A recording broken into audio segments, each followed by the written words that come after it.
today's video, we're going to talk a little bit about 5 very common mistakes made by speakers of French and Italian. Okay, first one of all, the H sound. Now, the H sound in English is really exaggerated.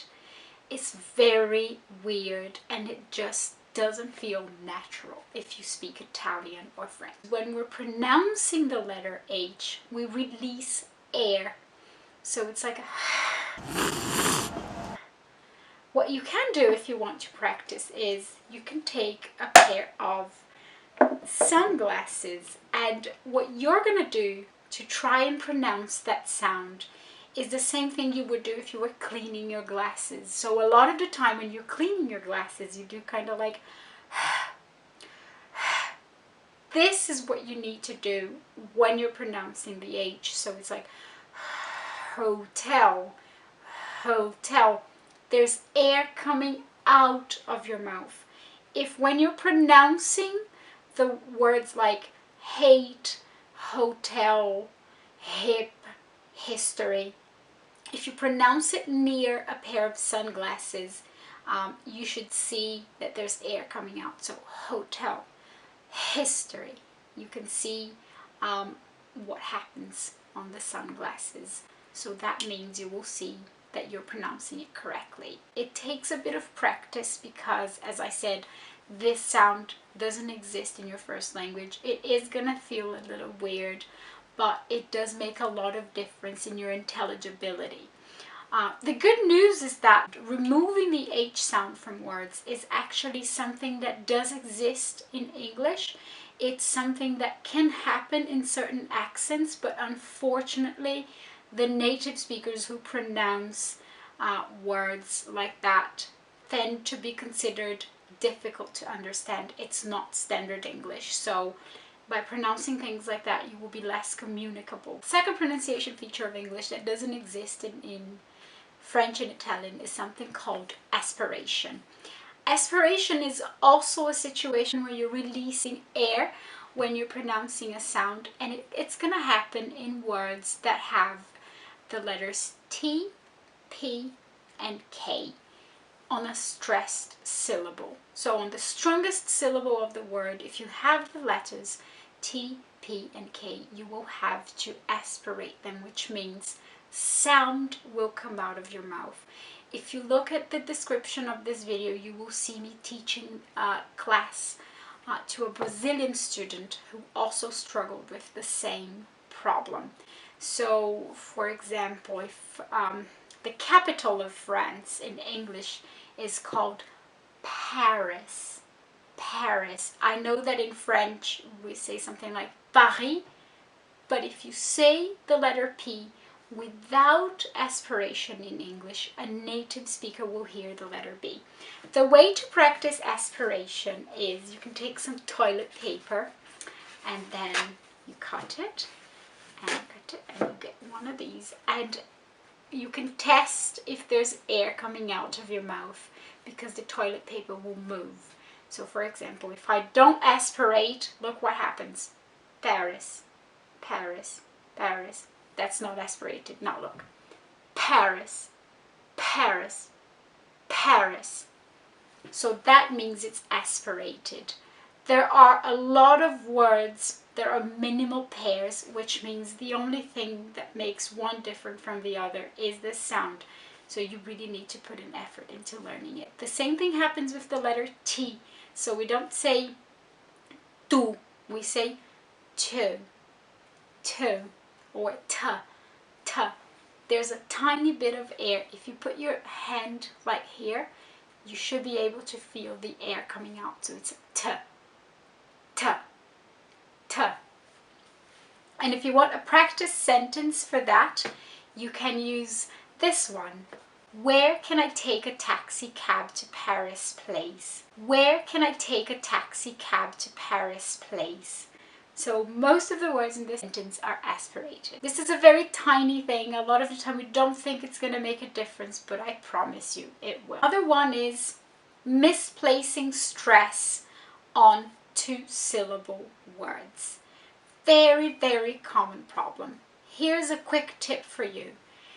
90% of the time, I mean, I'm making up this statistics, but let's say 90% of the time, if you've got a word in English that has two syllables, the stressed syllable is going to be the first one. Sometimes it doesn't happen, but in many, many situations it does. If you place the stress in the wrong syllable, people will not understand what you're trying to say. My favorite word is this one. People always say focus, but if you say that to someone who doesn't speak French or Italian, the person will hear you saying the F word. The pronunciation of this word is focus. Focus. Not focus. Focus. So remember that you need to stress the first syllable, and that's going to happen with most two-syllable words. Another issue we have is something called vowel length. So I know that in Italian, vowels are always long. More, you need to pronounce the vowels really clearly, and I think that's why it's such a beautiful language. However, in English, we have more vowel sounds than in English, than in Italian and French.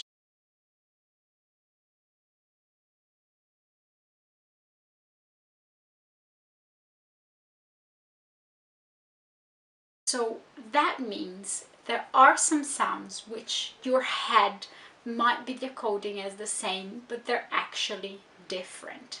We have, for example, the difference between beach and bitch. So notice that beach is long and bitch is short. Or we have bed and bad, also the difference in length. So when a vowel is longer, you need to pronounce it for a bit more time than a short vowel. So remember that. Finally, our favorite one of all, the TH sound. If you look at the Speech Lab link that I have here, you will see a very nice picture of what your tongue and your lips should be doing when you pronounce this sound. It's not just a matter of listening and seeing someone show you the correct form. It's very important that you train the muscles of your face to actually produce that sound. So what you can do is take a mirror and you can try to pronounce the sound looking at the mirror. The better you get at producing the TH sound, the less your tongue will stick out. What I like to do is look at the mirror and I see what I'm doing. So if you're practicing, you can look at the videos from the Speech Lab and then compare what you're seeing with what you're doing. So as you can see, I'm here on the Speech Lab, and you can download it on your phone as well if you want. And I'm going to select the language, so I'll go for English, but you can also do it for Spanish and German. You've got consonants and vowels, so this might be a little bit technical if you're a student, but if you look up the different kinds of sounds in English online or ask your teacher, I'm sure your teacher will be able to tell you. I'm going to select the sound according to the place, which means what part of your mouth um, is responsible for producing that sound. So I'll select place and then lingua dental. And the reason why I'm selecting that is because the TH sound is made with your tongue and your teeth. So when I click here, you've got the two different versions of the TH. One is voiced, one is unvoiced. And if you click on the sound, you will be able to see how it works. So this one, for example, and you can also listen to examples of words. Thing, toothbrush, with. So you can click on the examples and see. there's a step-by-step description, which is quite nice. So if you click on next, you will be able to see what this sounds like. So this is basically the steps. And you also have the animation with sound. So if you play, you can see what the person is doing to produce the sound. And if you look here, you have the voiced th, which means you also use your vocal cords, which you don't in the unvoiced. So if I click, that, wither, smooth. So you can see different examples of words, and you can also hear a person pronouncing it. And then if you click,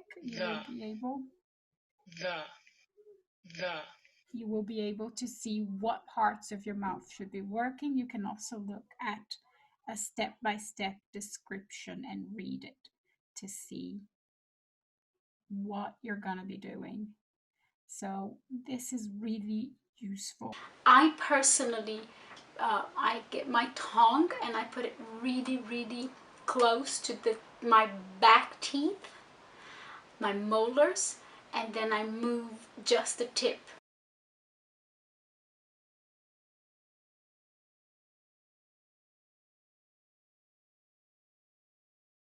But this is something that you need to practice a bit. I think the biggest challenge, especially for French speakers, is to open your mouth more when you're pronouncing words, because it's so difficult for you guys, because the way you pronounce French is so precise. There are so many tiny details. But remember, whenever you're practicing pronunciation, if you think you're not doing things quite right, have a look at the Speech Lab, which is a really good free website you can use, and compare what you're producing with the mirror. Don't just get stuck trying to repeat what you're hearing, because a lot of the time it's mechanical as well, it's physical. The reason why these sounds are difficult for speakers of Italian and French is because if you speak one of these two languages as your first language, these are things that probably don't exist in your language. So of course it's going to be something that you will need to practice. If you check the description of the video, you will see a link to something called the Speech Lab. It's really, really nice.